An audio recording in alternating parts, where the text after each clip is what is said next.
Hey, hey, hey! Welcome to Conversations with Love. I am your host, Rhonda Love, and welcome to my podcast. Boy, do we have a lot to talk about. So I need you to call a friend and tell them to pull up, tune in, and let's get this conversation started. Ooh, it just stopped. Hey, hey, hey. Welcome to Conversations with Love. I am, again, your host, Rhonda Love. And today we have our special guest who has actually come back into session, if you will. Ha, ha, ha. What do you say about that, Miss Dawn Runyon? Hello. Glad to be back. Yes, I'm so glad to have you back. Because the last time you were here, we talked from a book that you helped to kind of co-author. Right. And it's titled My Sister's Keeper. And it's a collaboration with you and some other authors. Mm-hmm. And, we talked about fear. Yes, that was good. That was good, girl. I mean, it was so good. I'm scared now. Listen, we were supposed to break fear. We done broke fear, okay? We are not afraid. Be not afraid. Be not afraid. Yes. I love it. But yeah, that was such an interesting conversation that I think can benefit a lot of people. Mm-hmm. And but today we're going to talk about something that's a little bit more deeper, or a little deep. How about that?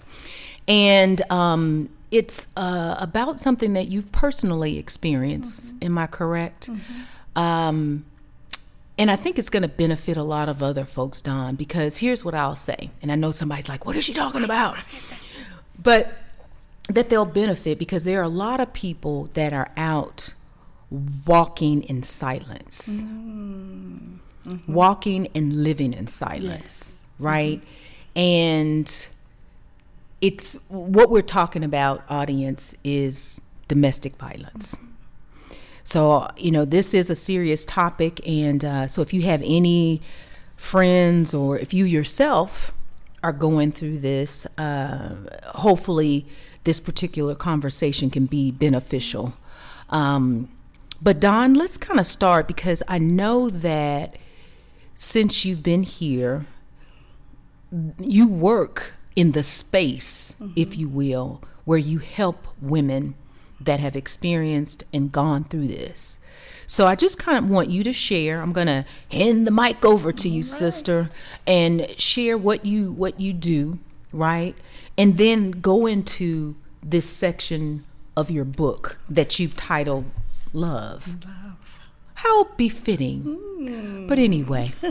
All right. So share with us, please. So for the past 5 years, I've been working with the city of Lexington under the Department of Social Services, working with their Domestic and Sexual Violence Prevention Coalition. Mm-hmm. I've been implementing a program in the city called Green Dot Lexington.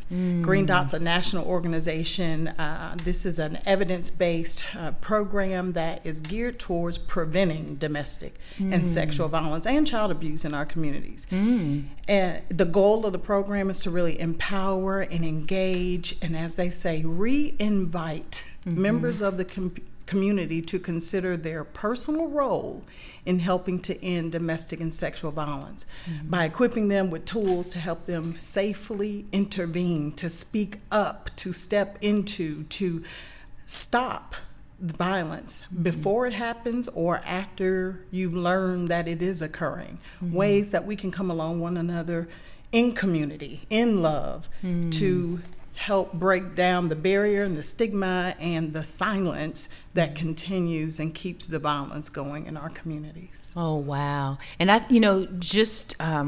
and it's so funny because I remember hearing of the Green Dot, but I'll be very honest, wasn't really sure what that was all about and did not realize it was on a national level. And there's so many programs out there that are beneficial, and for sure this is one. And I do know that for me, when it comes to domestic violence, the thing, and I know this is going to sound crazy, but the thing that I think about is it's a movie. And believe it or not, you're going to probably already, if we're vibing, it was about Tina Turner. What's love got to do with it? everything. Right. Right. And so I do want to say to my audience, there are going to be conversations that I'm having with my guest, and some will be very serious. And I don't want anyone to think, with us even saying that, that we're not being serious or we're not taking it seriously. But that being said, I did. That's my thought, because I remember in that movie that Angela Bassett played Tina Turner, and how it was so Ike, if you will, which was played by Fishburne. Larry Fishburne. Lawrence Fishburne. Yes, girl. But how he was so, not conniving. Maybe that's not the word. He was very persuasive and convincing that, I need you and you need me, and I'm here to help you grow. But then there was also this thing where he would not allow her to leave because he put this, I don't want to say fear. It was more or less intimidation, maybe. You can probably help me out more, where he was like, well, you're always here. Why are you leaving me? Right. Everyone leaves. That's what it was. I'm glad you brought that up, because to be honest, probably when people start talking about domestic violence, they will probably think of what's love got to do with it? They think of the burning bed. Ooh, do you remember that from the 80s? You think about sleeping with the enemy. Yes. And in most of those situations, you see this brutal violence. Maybe you do see that honeymoon period. You see the period where the gentleman is charming and he is meeting all the needs, and he's in the beginning very protective, persuasive, as you said, and then eventually it becomes this possessiveness, it becomes this jealousy, it becomes this frustration where he no longer feels that he has complete control over that person. And so then you see that volatility in the physical. And it doesn't always get to that point. And I like to make that, to address that, because a lot of people have endured relationships, and whether you're married or you're dating, relationships that would be considered abusive, but because there's no physical component to it, no brutality, they miss it.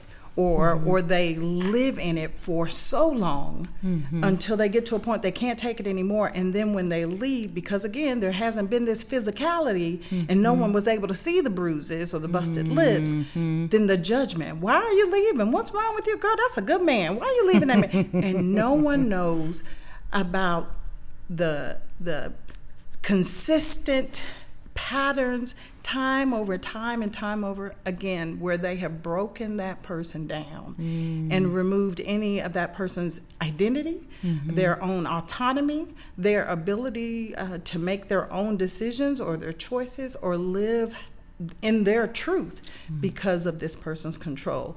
And you also pointed to the fact that we discussed fear last time. And this chapter is love. And most people don't recognize it. But the opposite of love is not hate, it's fear. Good point. Because people in abuse, the power and control dynamic comes from a place where the abuser is fearful of losing something, fearful of their idea about their relationship being destroyed, fearful of their status in the relationship being destroyed, fearful in them having the dream or the vision that they once had for their lives, and not being able to manage that fear in a healthy way leads to that abuse and that violence. And they make the decision that this is the choice I get to make in order to maintain and keep the thing that I want. And that goes into control. Yes, very much. It's all power and control. And so when you were talking earlier, I always jot down little things, and the word I put was control. And then you were speaking in terms of it's not physical, always physical. People aren't going to see the bruises. So then I put verbal and intimidation. So sometimes it's a verbal type of abuse, right? We've heard it, and then it's intimidation. Down, the vulgar words, referring to that person, name calling, humiliation. It can be social economic. They don't allow them control of their finances. They don't allow them to manage their own money, to make purchases, to buy their own clothes. It can be what we hear the term gaslighting now, where a person spends so much time convincing you that your reality isn't real, that the way you perceive things, the way you feel about things, the way you think about things are so invalid and not real, that you find yourself thinking you're crazy. You can't trust your own decisions and your choices. And that is that gaslighting that, honey, I never said that. But you told me, I never said that. Well, have you seen you always lose stuff. But I didn't lose it. I put it on the hook where I always put it. You always lose it. Here they are. You put them in the wrong place. And you're like, wait a minute. Why is my stuff always missing? How is it always somewhere else? I'm not that clumsy. I can go to work and find my stuff, but at home I can't. Right? There's these mind games and these tricks that the person may play, again, to get their target of their affection, I'm going to call it that, to be unsteady, insecure, vulnerable, weak, if you may, and just, uncertain. So then that person now depends on that abusive person. Exactly. And then I thought about just the feeling for that person who is being physically, mentally abused, okay? Is that there's this sense of not feeling worthy. And then you have this lack of self-confidence, right? To your point, well, I can't even find my keys, or I can't even do this. I'm so incompetent. Exactly. You're right. Oh my God, what would I do without you? Because and it becomes a dependence. It does. It and becomes then that's what the person who is abusing wants. Well, they want you to it's become feeling dependent. that, right? It's feeling some kind of void for them. Oftentimes, and there's a lot that goes into it. No one says that, abusers don't happen because they're mentally unstable. Abusers don't happen because they are alcoholics or addicted to something. Abuse doesn't happen even because that person's just some malicious, angry, hateful person. It comes from their own personal insecurity, their own personal fight to control their life, however they want that life to be. And that fear that they have overrides the love that they may have professed for you or may think that they have, because now they've got to figure out how to keep that. So those Ike Turner, being abandoned by everyone. Everybody leaves me. Right. So I'm going to do everything to keep you here. You will not leave me. If that means I have to kill you to keep you here, exactly, you're not going to leave, because they fear whatever the abandonment, whatever unhealed thing that person has in them. And that's, you and I kind of talked a little bit before we were coming here today about that idea of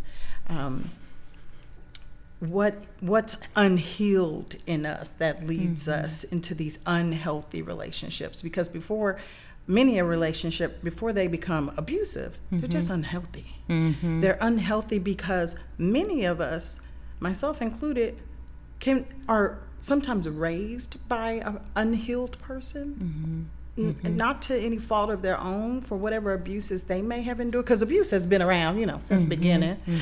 And so you have these individuals who may have been abused in their life, in their upbringing, and they either get into relationship or they start having children, and they're not even healed or aware that what they've been doing and what they've been subjected to was unhealthy or abusive. And so that just continues to perpetuate from generation to generation down through. Right. And you know what, and I didn't mean to cut you off, but I just thought about something. I think also sometimes when you have a relationship with two people, right, and I've kind of seen this where two people have their own struggles, right?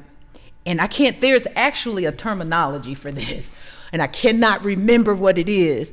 But anyway, where they both have, and someone's out there in the audience and they're saying it in the car. Saying it. It's going to come to us. It's going to come to us. It's not going to come to me, but I'm just saying somebody's driving and they're trying to I know what it is, girl, this is what it is.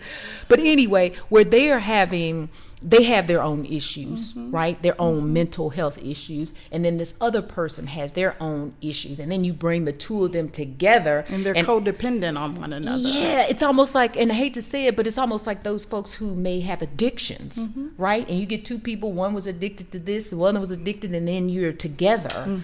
So, We call them trauma bonds sometimes. We talk about people who have been in trauma and they end up in their relationship together, both experiencing their own individual traumas and upbringings. That's the word. And maybe. then they come together and they think, in codependency, trauma bond, all those things work together. We can't be without one another. We're each other's safe space. And they're likely the most violent space for one another. But because of their perceived trauma or the ideas that they have, they feel they're safest in the middle of that chaos because that's what they've, grown accustomed to and used to. Exactly. And I just think that makes it hard, when you have those two trauma bonds. Bombs? Is it Bond. Bonds.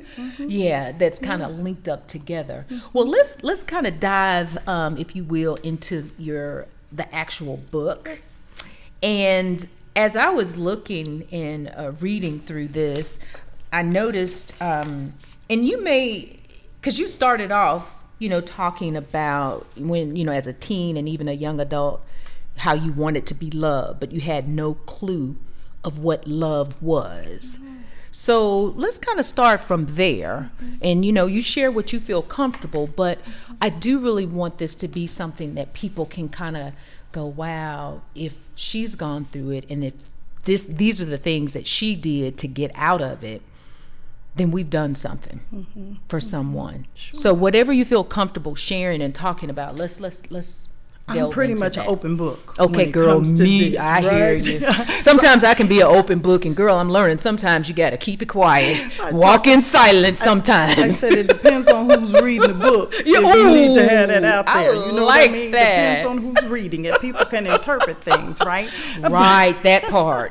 Yeah, I tell my own history with abuse, for me, started at the age of 3 years old, or really it started in my mom's womb. And now there is, scientific evidence that shows you what children in birth or in the womb experience that trauma from abuse if their mom is being abused and she's carrying that child. That stress that mother goes through is passed to the baby in the womb. So I had it from the beginning because unfortunately my mother was young and was involved in a relationship with an older gentleman, not my father, but the one who they thought was my dad at the time, and he was really abusive. And so within a few days of my birth, we were fleeing to get away from that situation. And unfortunately, for a few years after that, we would continually have to flee from our home in Huntsville, Alabama, to Indianapolis, Indiana, to Detroit, Michigan, to Louisville, Kentucky, back to Alabama, back up to Indianapolis, back down to Alabama, back and forth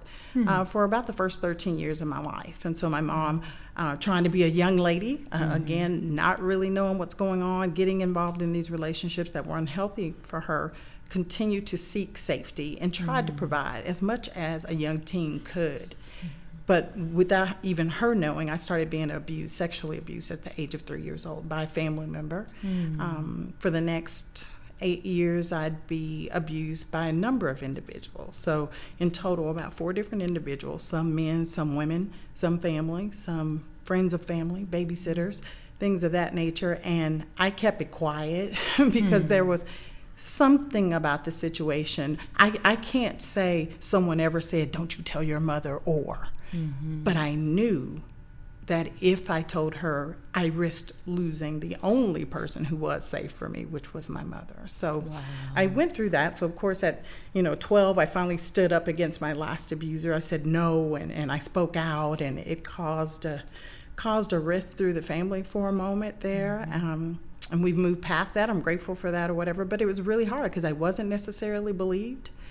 And then that rolled into, okay, now who am I? All my life, people have tried to touch me. My ideal of love was when people like you, they're going to touch you.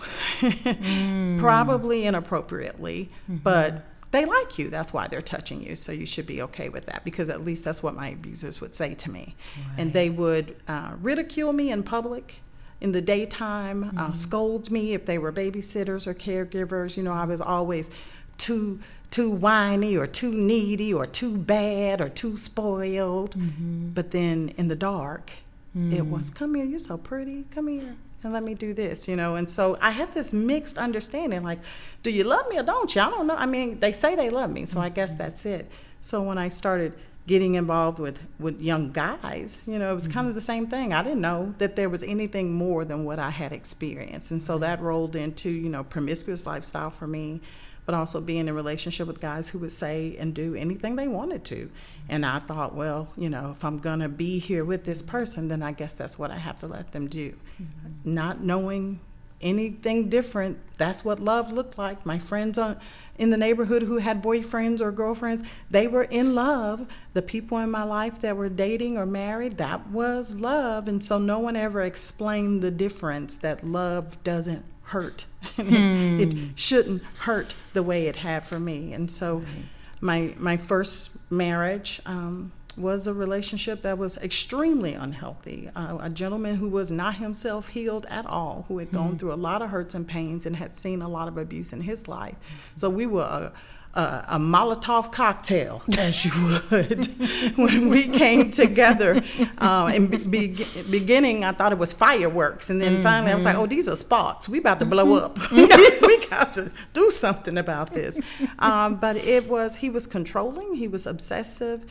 He told me when, where, how, and what to do at every moment of the day. And I think about the Tina Turner situation. That movie, I had a trauma response to it. If you recall, when Ike looks at Tina when he meets her the first time, when she's still Anna Mae Bullock, and she's singing for him, and she laughs, and he looks and he said, oh, we're going to need to get some dental work. You got cavities. He was already trying to fix her. Like she was a cow. He inspected her. My first husband did that to me, dating. I laughed. He said, oh, you got a lot of feelings in your teeth. Now, this is before what's love got to do with it. So when I saw that in the movie, I thought, oh, my Lord, the way he inspected me to see if I was, you know, the right stock for him. And you know, that's something funny, because I think you have to be careful when you're in relationships, and you correct me if I'm wrong, but when a person starts this psychoanalyzing you, and then they are saying, ooh, we're going to have to work on that. I'm not saying it's a bad thing all the time, but every once in a while, you got to kind of pull back and go, hold up, wait a minute, hold up, wait a minute, yes, right? Yes. Because it should be that they can look at you and if I should say this, if they love you, to take you and accept you for who you are. Not to say that, again, their things can't be changed, or you're not helping them, or they're not helping you, because a relationship should be kind of helping each other grow and develop and be better, right? But not to take away from who you are, right? Because I could create me in the way they thought I should be. Exactly. Yeah. Because I just think even within the relationship with my husband, I'll just say, when we were young in our relationship, he knew what he was getting into. This, you know, he was all, you know, posh, he gonna kill me. He was like very professional and yes, polished and poised. And he knew I could be, but then also my personality was this real, I'm gonna have fun, you know, just real loud. Opposites attract. Exactly. So he had to be able to accept that. But it could have been reversed, where they're like, you know what, you're gonna need to learn how to tone that down. Yes. And somebody starts talking to you like that, you're going to have to like, yes. Why? And then the next thing you know, they've convinced you that you need to tone it down. That I'm not good enough. For who I am. Behavior, who I am is wrong. Yes, we all teach and learn from one another in our relationship. We grow together. You know, things I used to do as a young lady, I don't do anymore. I've grown. I understood that. But I learned that for me, not because someone else told me it was not appropriate in their relationship, you know. But when I was in that relationship, it was, you know, I'm animated. I talk with my hands. I make faces. You know what I'm saying? I code switch. I go up, I can be proper, and then I can go straight back down to wherever. And that's just me. And like you said, the person accepted that, right? Yes. But in that relationship, it was, don't talk like that. Fix your hands, put your hands down, keep your face straight ahead. Don't look at me, don't do. And I'm like, good Lord. And there was this controlling of every aspect. And so that for me was an intense thing. That may not, there are people in relationships that's going much further than that. But that was intense. And it started to roll into a situation where it was getting physical. There was the force not being able to get up out of the bed in the middle of the night because he thought I was going to run out. So, he kept me closed up. And if I needed to go to the restroom, he'd wake up and, where you going? I need to go to the restroom. It was like having to ask permission to leave the bed at night. Wow. Coming and going, demanding lunch and having me drive 30 minutes to bring him steak and potatoes during the middle of the day. And then I'd get there and his coworkers would go, man, you said she would do it. I can't believe she came all the way out here, man. You said, And I'm like, wait a minute. So this is a game for you? Just those little things that I got to see, but even in that, I still, was like, well, okay, he's just being silly, But luckily, I had a woman who didn't grow up like that. She had a different understanding of what love is and how we respect each other in relationship. And she saw what was happening in our situation, and without me knowing one day, she made a decision for me. And this is how I came to Green Dot because of that. Okay. And I was going to ask, how did you actually come out of that? So that's funny. So proceed. Sorry. I was just literally I probably didn't even have to say anything. I should have just been quiet. No, we're going, listen, don't we're let just me keep talking though, but right? No, I think it was wonderful. I mean, it was because of that. Because I had gotten married the way I did, Cinderella wedding, big wedding. Poor girl from Huntsville, Alabama with a teen mother, honey. I had a big old wedding, 8 bridesmaids and the groomsmen and the big gown, and the family came together and we spent all this money we didn't have. And then he moved me 1,000 miles away from home, and then this abuse starts. And all I heard was my mom saying, I told you not to marry him. All I heard were my friends saying, see, I told you, girl, he ain't really love you. All the negative things is what I expected to hear. So I thought, you're raised with, you got to lay in the bed that you make. You make your bed, now you lay in it. And I thought, well, I made the choice to do this. I've got to stick it out. That was the only choice I thought I had. But this woman, who was a little bit older than me, realized that there were other choices. And so without me knowing, one day, she anonymously contacted my mother. This is old days when they got, you got the telephone bill and they had the phone numbers on it. Yeah. I had used her phone at different times, and she found my mother's phone number. She called her, and she said, Mrs. So-and-so, if you don't come get your daughter, she's going to end up dead. I was suicidal, and he was threatening my life. He had taken me to remote places and explained exactly how he would kill me and why he would get away with it, and all that he had prepared if I chose to not stay with him or act in the way that he wanted me to act. And so my mother was able to call me up. I got a plane ticket at the airport for you. I expect you to be on that flight in 3 days. We came up with a ruse, and I begged him to let me go home and see my mother for just 2 weeks before we moved to our next location. 3,000 miles away from home was going to be the next step. And I packed a suitcase and left everything. And he kept calling, when you coming back, when you coming back? Next thing you know, I had joined the military, and they flew me to Korea, and I was free. Wow, look at God. I mean, seriously, won't he do it? Because, here's the thing, and I am going to say this, I would always tell my boys that sometimes in life, not necessarily about relationships, but sometimes with other things, that it's that motherly instinct. So even the lady that you were with, sometimes you can see things that other people can't. And because of the love that they think is there, they don't want to see it. Right. They don't want to release it because they feel like I'm not going to be able to replace that. Right. Yeah. But what you don't know is that sometimes I truly believe that God has, if he gave you, let me rephrase this, God has what he has for you. And sometimes I guess, we got to go through things in order for us to see it. Definitely. But when you have someone that's still helping you and saying, hey, babe, let me tell you, that ain't right. Like your mom was saying, Right. this ain't good, this ain't good. But sometimes you got to release that, and it ain't going to be seen until you're in it, Exactly. right? Until you go through And it. coming out of it, right? And coming out of Hindsight it. 2020, being able to look back at it. Absolutely. Yeah. And and you also make me think, because when I look in your the book, within your chapter, I should say, you have in big bold letters, you say love should not hurt. Yeah. Right? And then I put below that, love should be easy. It should be something that love is natural. Right. Let's just put it that way, right? And we are built in love, designed in love, created in love, born in love. It exists in us. Now, I'm a Christian. I believe in the Lord. So, some of your listeners may or may not. Hallelujah. Yeah, that's true. Some of the listeners may or may not, but we are divinely created, and that creation is from love. And so when I say love is not hurt, which aren't necessarily my words, there's a domestic violence program that utilizes that as well. I was like, oh, that's what I say. But when we talk about it being easy, like I don't want to fool anybody into thinking that the relationship is easy. I've been married 30 years to my second husband. And let me say that, because I don't want nobody thinking I'm still in that relationship with it. No, we out of that one. My second relationship, 30 years, and it hasn't been easy, but loving him is. Choosing to love him and respect him, desire him, trust him, forgive him, be patient with him, kind to him, gentle with him.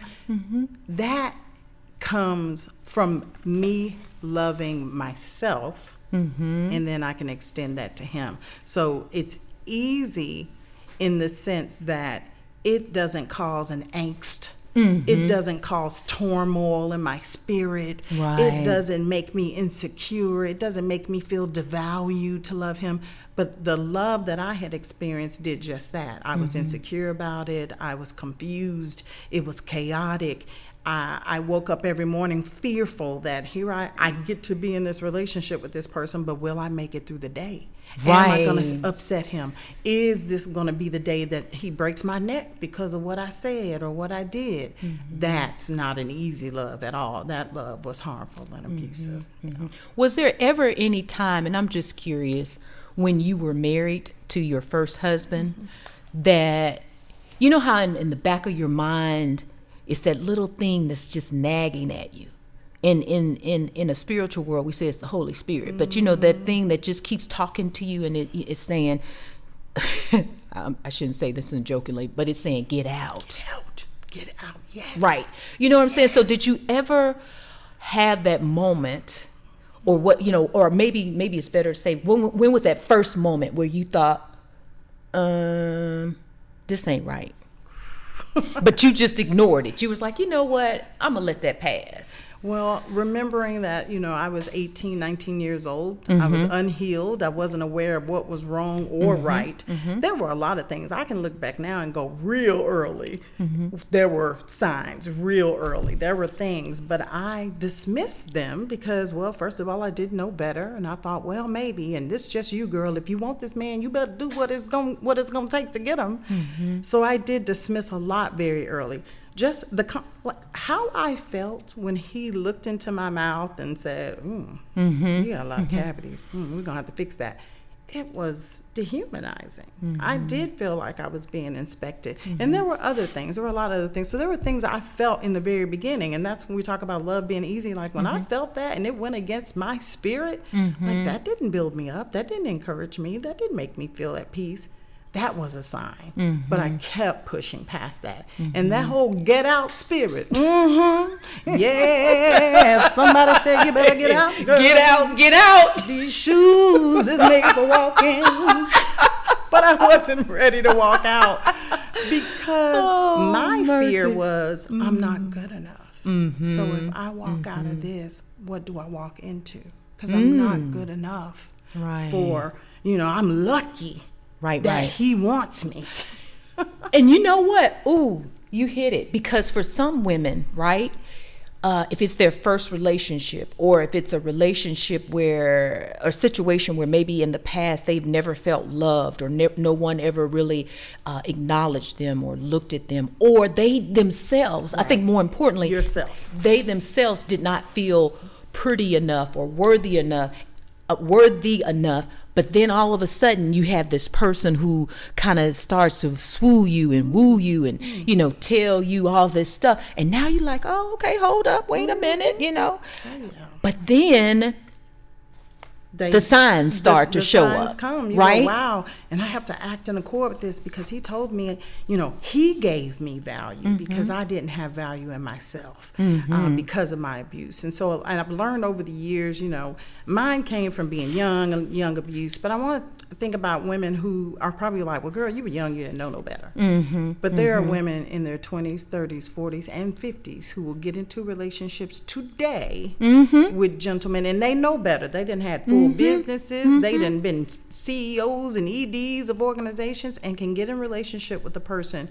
And what you mentioned was having that love in yourself, having that value in yourself to know. So someone else doesn't put a price on you. He gave me value when I didn't have it for myself.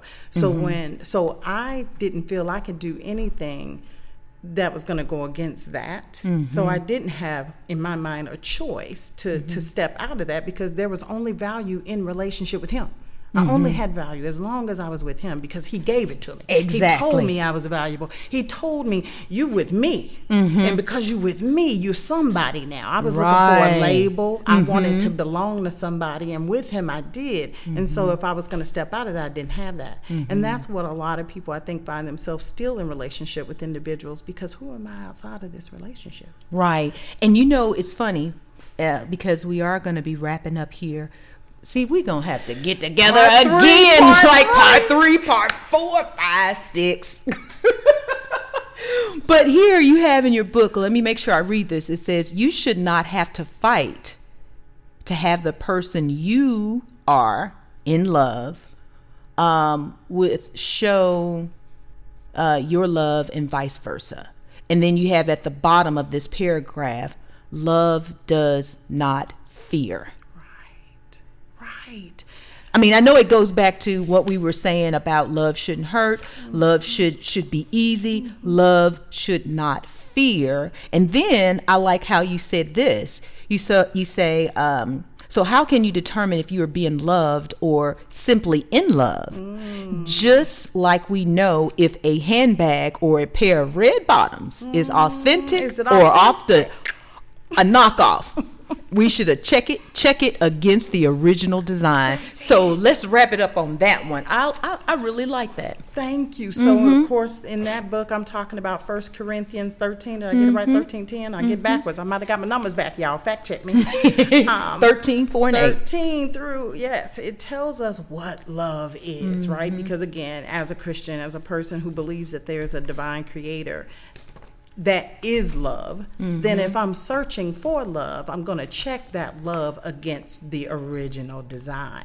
And did that love that this person claimed to have for me, exhibit for me, reflect that? Because he professed to be a Christian too. So what is love? According to the word, love is kind. Right. Love is gentle. Love does not harm. It always forgives.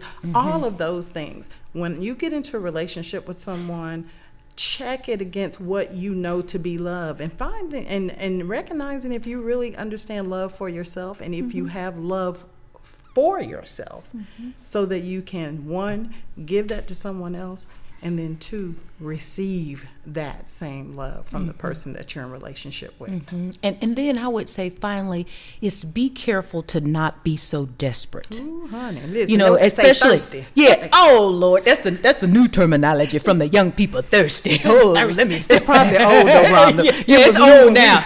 That's right. And that was what 3-4 months ago. Well, it's probably old now, but yeah, you know, we can be thirsty, right? We're desperate, right? Because the body wants what it wants, the mind wants what it wants. We all want to be loved because we again are created to be loving. So absolutely, but I think that's key for, you know, we as women from all ages. It's just don't be so desperate and really, be in prayer with what God has for you, and in terms of what His will is. And so on that, first of all, Dawn, I just want to say thank you for exposing and sharing, because I did not know your story. And while you were talking, from the age of 3 and on,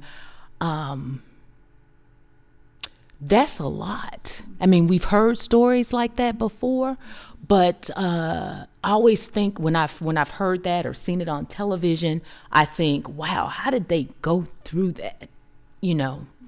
And sorry, I would say that is nothing but the grace of God. Seriously, that is nothing but the grace of God that He got you through. And I'm so glad He did, because He loved you. And that's the love we want first, is His love, right? Because I've always said this, and I've said it in an episode before, if you get someone who loves Him more than they love you, you good, right? So on that, we're going to wrap it up. And I just want to say thank you for those of you who have listened to another Conversation with Love. And my love note for today is very simple. Love shouldn't hurt. Be blessed. Take care. And until next time, we're out.